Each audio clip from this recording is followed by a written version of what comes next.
আসসালামু আলাইকুম। সংবাদে আপনাদের সবাইকে স্বাগত জানাচ্ছি। আমি ফিরোজ তোহা। শুরুতেই সংবাদ শিরোনাম জানিয়ে দেব এই মুহূর্তে হাতে পাওয়া সর্বশেষ গুরুত্বপূর্ণ আপডেট বাংলা সংবাদ। শুরুতেই থাকছে ছাত্র আন্দোলনের সংঘাত সহিংসতায় ৩২ শিশুসহ নিহত ৬৫০। বাংলাদেশে বৈষম্য বিরোধী ছাত্র আন্দোলন ঘিরে সংঘাত সহিংসতায় ৩২ শিশুসহ ৬৫০ জনের মৃত্যু হয়েছে বলে ধারণা করছে জাতিসংঘ। গতকাল শুক্রবার জাতিসংঘের মানবাধিকার বিষয়ক কমিশনারের দপ্তর বাংলাদেশে সম্প্রতি আন্দোলন এবং অস্থিরতার বিষয়ে প্রাথমিক বিশ্লেষণ শীর্ষক প্রতিবেদন প্রকাশ করেছে। এবারে জানাবো, যুদ্ধ শেষ হয়ে যায়নি, সজাগ থাকতে হবে। বিএনপির মহাসচিব মির্জা ফখরুল ইসলাম আলমগীর বলেছেন, যুদ্ধ শেষ হয়ে যায়নি, এক ফ্যাসিবাদকে পরাজিত করেছি। নব্য ফ্যাসিবাদ যাতে না আসতে পারে তার জন্য আমাদের সজাগ থাকতে হবে। জানাবো, দুঃসময় কেন্দ্রীয় নেতাদের পাশে না পেয়ে ক্ষুব্ধ মাঠকর্মীরা। ক্ষমতাচ্যুত হবার পরই আওয়ামী লীগের কেন্দ্রীয় নেতারা সবাই গা ঢাকা দিয়েছেন। দলের নেতাকর্মীদের উদ্দেশ্যে কেন্দ্রীয় কমিটির পক্ষ থেকে সাংগঠনিক কোনো নির্দেশনা দেওয়া হচ্ছে না। দুঃসময় দলের কেন্দ্রীয় নেতাদের পাশে না পেয়ে ক্ষুব্ধ আওয়ামী লীগের মাঠ পর্যায়ে নেতারা। গত এক সপ্তাহে এদিকে বেগম খালেদা জিয়ার সঙ্গে ভিপি নূর ও রাশেদের সাক্ষাৎ। সাবেক প্রধানমন্ত্রী বিএনপি চেয়ারপারসন বেগম খালেদা জিয়ার সঙ্গে সাক্ষাৎ করেছেন গণ অধিকার পরিষদের সভাপতি নুরুল হক নূর ও সাধারণ সম্পাদক রাশেদ খান। শুক্রবার রাতে তারা রাজধানীর এভারকেয়ার হাসপাতালে চিকিৎসাধীন বিএনপি চেয়ারপারসনের সঙ্গে সাক্ষাৎ করেন। জানিয়ে দেব, বাংলাদেশে উত্তরণকাল প্রতিষ্ঠার সংস্কারের ঐতিহাসিক সুযোগ। জাতিসংঘের মানবাধিকার বিষয়ক প্রধান ভলকার তুর্ক বলেছেন, বাংলাদেশে বর্তমান উত্তরণকাল মানবাধিকার, অন্তর্ভুক্তি এবং আইনের শাসন নিশ্চিত করার একটি ঐতিহাসিক সুযোগ এসেছে। তিনি মানবাধিকার লঙ্ঘন এবং সহিংসতার জন্য দায়ী সকলের জবাবদিহিতার জন্য প্রয়োজনীয়তার উপর জোর দিয়েছেন। এবং সর্বশেষ জানাবো আন্তর্জাতিক সংবাদ। পশ্চিমবঙ্গের বিক্ষোভ ছড়িয়ে পড়েছে ভারত জুড়ে। ভারতের পশ্চিমবঙ্গ রাজ্যে এক নারী শিক্ষানবিশ চিকিৎসককে ধর্ষণ এবং হত্যার ঘটনায় চলা বিক্ষোভ পুরো ভারতে ছড়িয়ে পড়েছে। আজ সারা দেশে ধর্মঘটের ডাক দিয়েছেন চিকিৎসকরা। এই আন্দোলনের মধ্যেই দেশটির উত্তরাখণ্ডে এক নার্স ধর্ষণের শিকার হয়েছেন। শিলিগুড়িতে ধর্ষণের শিকার হয়েছেন আরও এক কিশোরী। চিকিৎসক ধর্ষণের ঘটনা মোড় নিচ্ছে পশ্চিমবঙ্গের মুখ্যমন্ত্রী মমতা ব্যানার্জির পদত্যাগের দাবির দিকে। এতক্ষণ শিরোনাম শুনছিলেন, এবার বিস্তারিত। প্রিয় দর্শক, আপনি যদি এই চ্যানেলে নতুন হয়ে থাকেন, ভিডিওটি দেখতে দেখতে চ্যানেলটি সাবস্ক্রাইব করে আমাদের সঙ্গেই থাকুন। আর এই ভিডিও সম্পর্কে আপনি আপনার মূল্যবান মতামতটি কমেন্ট বক্সে জানিয়ে দিন। আর হ্যাঁ প্রিয় দর্শক, জানিয়ে দিন ভিডিওটি কোথা থেকে দেখছেন। ছাত্র আন্দোলনের সংঘাত সহিংসতায় ৩২ শিশুসহ নিহত ৬৫০। বাংলাদেশে বৈষম্য বিরোধী ছাত্র আন্দোলন ঘিরে সংঘাত সহিংসতায় ৩২ শিশুসহ ৬৫০ জনের মৃত্যু হয়েছে বলে ধারণা করছে জাতিসংঘ। শুক্রবার জাতিসংঘের মানবাধিকার বিষয়ক কমিশনারের দপ্তর বাংলাদেশের সাম্প্রতিক আন্দোলন এবং অস্থিরতার বিষয়ে প্রাথমিক বিশ্লেষণ শীর্ষক প্রতিবেদন প্রকাশ করে। ওই প্রতিবেদনে বলা হয়, গণমাধ্যম আন্দোলনকারীদের কাছ থেকে পাওয়া তথ্য অনুযায়ী গত ১৬ জুলাই থেকে ১১ আগস্ট পর্যন্ত ৬০০ জনেরও বেশি নিহত হয়েছেন। ১৬ জুলাই থেকে ৪ আগস্ট পর্যন্ত প্রায় ৪০০ জন নিহত হওয়ার তথ্য পাওয়া গেছে। এরপর ৫ এবং ৬ আগস্ট নতুন মাত্রার প্রতিবাদে প্রায় ২৫০ জন নিহত হয়েছে বলে তথ্য মিলেছে। অর্থাৎ ১৬ জুলাই থেকে ৬ আগস্ট পর্যন্ত ২২ দিনে ৬৫০ জনের নিহতের তথ্য পাওয়া গেছে। অব্যাহত অবনতিশীল পরিস্থিতি এবং ছাত্র জনতার ঢাকামুখী লং মার্চের মধ্যে গত ৫ আগস্ট শেখ হাসিনা দেশ ছাড়েন। এরপর সেনাপ্রধান জেনারেল ওয়াকারুজ্জামান জানান, শেখ হাসিনা প্রধানমন্ত্রীর পদ থেকে পদত্যাগ করেছেন। জাতিসংঘের প্রতিবেদনে বলা হয়েছে, প্রতিশোধমূলক হামলায় নিহতের সংখ্যা কত তা জানা যায়নি।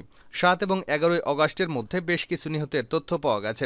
সেগুলোর মধ্যে সংঘাতে আহত হওয়ার পর চিকিৎসাধীন থাকার সময় মৃত্যুবরণকারীরাও রয়েছেন।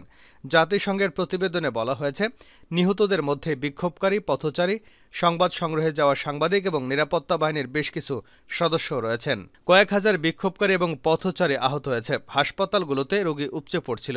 জাতিসংঘের প্রতিবেদনে বলা হয়েছে, নিহতের সংখ্যা সম্পর্কে তথ্য পাওয়া গেছে তা প্রকৃত সংখ্যার চেয়েও কম হতে পারে। ইন্টারনেট সেবা বন্ধ, কারফিউ কারণে চলাচলে বিধিনিষেধ থাকায় তথ্য সংগ্রহে বিঘ্নিত হয়েছে।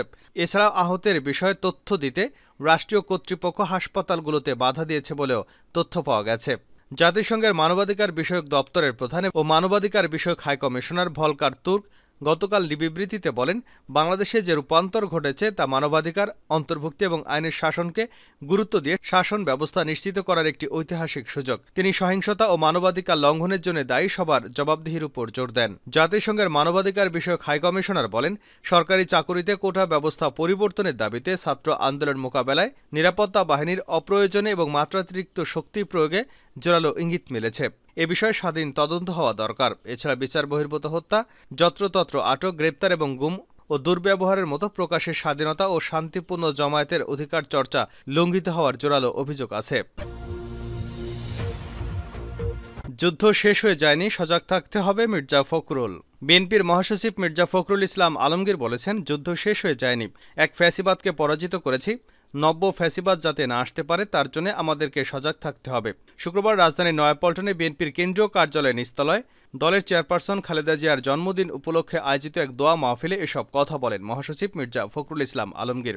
দোয়া অনুষ্ঠানে বিএনপির মহাসচিব বলেন, শিগগিরই চেয়ারপারসন খালেদা জিয়াকে চিকিৎসার জন্য বিদেশে পাঠানো হবে। খালেদা জিয়া যাতে চিকিৎসা নিয়ে দ্রুত সুস্থ হয়ে দেশে ফিরে আসতে পারেন সেজন্য সবার কাছে দোয়া চান ফখরুল।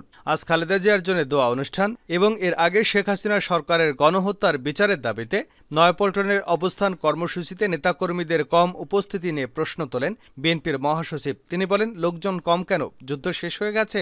সবাই না বললে মির্জা ফখরুল বলেন, এই যুদ্ধকে জারি রাখতে হবে, এই সংগ্রামকে চালিয়ে যেতে হবে, তা না হলে আমাদের অনেক বড় বিপদে পড়তে হবে। মির্জা ফখরুল বলেন, এই সরকার একটি নতুন সরকার, অন্তর্বর্তী সরকার, তারা নির্বাচন করে দিয়ে যাবে, কিন্তু অনেক জঞ্জাল, এই জঞ্জালকে পরিষ্কার করতে তাদের সময় দিতে হবে। আমরা সেভাবেই কাজ করে যাব, সংগ্রামও চালিয়ে যেতে হবে।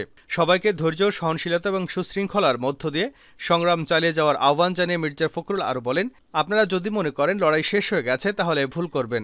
দেশ এখন অত্যন্ত একটা ভাসমান অবস্থায় আছে, যে কোনো মুহূর্তে ভাঙন।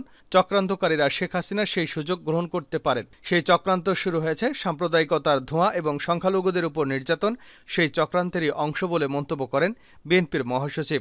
তিনি নিজ নিজ এলাকায় কর্মীদের শৃঙ্খলা রক্ষা এবং সংখ্যালঘুদের নিরাপত্তায় শান্তি ব্রিগেড তৈরি করবার নির্দেশনা দেন। দুঃসময় কেন্দ্রীয় নেতাদের পাশে না পেয়ে ক্ষুব্ধ আওয়ামী লীগের মাঠকর্মীরা। ক্ষমতাচ্যুত হবার পর আওয়ামী লীগের কেন্দ্রীয় নেতারা সবাই গা ঢাকা দিয়েছেন। দলের নেতাকর্মীদের উদ্দেশ্যে কেন্দ্রীয় কমিটির পক্ষ থেকে সাংগঠনিক কোনো নির্দেশনা দেওয়া হচ্ছে না। দুঃসময় দলের কেন্দ্রীয় নেতাদের পাশে না পেয়ে ক্ষুব্ধ মাঠ পর্যায়ের বিভিন্ন নেতাকর্মী। গত এক সপ্তাহে এমন ক্ষোভ জানিয়েছেন অনেকেই। বিভিন্ন পর্যায়ে নেতাকর্মীরা জানিয়েছেন, টানা 16 বছর আওয়ামী লীগ ক্ষমতায়, অথচ ক্ষমতাচ্যুত হবার সঙ্গে সঙ্গেই কেন্দ্রীয় নেতারা সব গা ঢাকা দিয়েছেন। এতে দলের দুরবস্থার চিত্র প্রকট হয়ে উঠেছে। সারা দেশে আওয়ামী লীগের নেতাকর্মীদের জানমালের কোনো নিরাপত্তা নেই। এমন পরিস্থিতিতেও কেন্দ্রীয় নেতাদের খোঁজ পাওয়া যাচ্ছে না।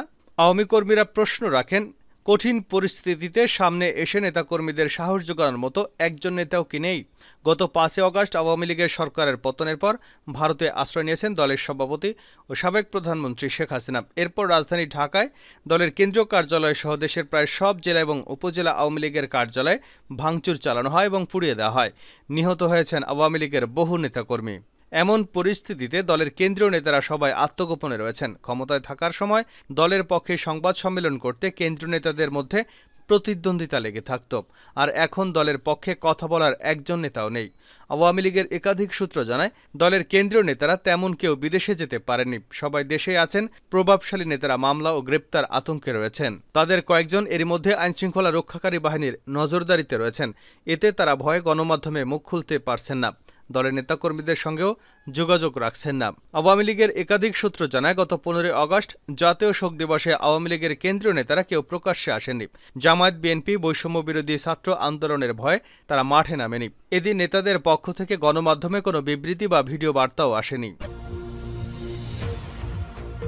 বেগম খালেদা জিয়ার সঙ্গে ভিপি নূর এবং রাশেদের সাক্ষাৎ। সাবেক প্রধানমন্ত্রী ও বিএনপি চেয়ারপারসন বেগম খালেদা জিয়ার সঙ্গে সাক্ষাৎ করেছেন গণ অধিকার পরিষদের সভাপতি নুরুল হক নূর ও সাধারণ সম্পাদক রাশেদ খান। শুক্রবার রাতে তারা রাজধানীর এভারকেয়ার হাসপাতালে চিকিৎসাধীন বিএনপি চেয়ারপারসনের সঙ্গে সাক্ষাৎ করেন।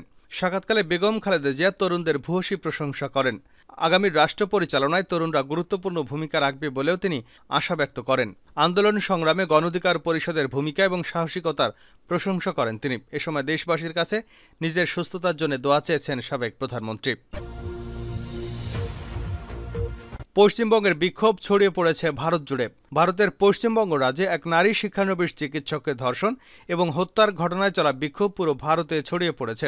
আজ সারা দেশে ধর্মঘটের ডাক দিয়েছেন চিকিৎসকরা। এই আন্দোলনের মধ্যে দেশটির উত্তরাখণ্ডে এক নার্স ধর্ষণের শিকার হয়েছেন। শিলিগুড়িতে ধর্ষণের শিকার হয়েছেন এক কিশোরী। চিকিৎসক ধর্ষণের ঘটনা মোড় নিয়েছে পশ্চিমবঙ্গের মুখ্যমন্ত্রী মমতা ব্যানার্জির পদত্যাগের দাবির দিকে।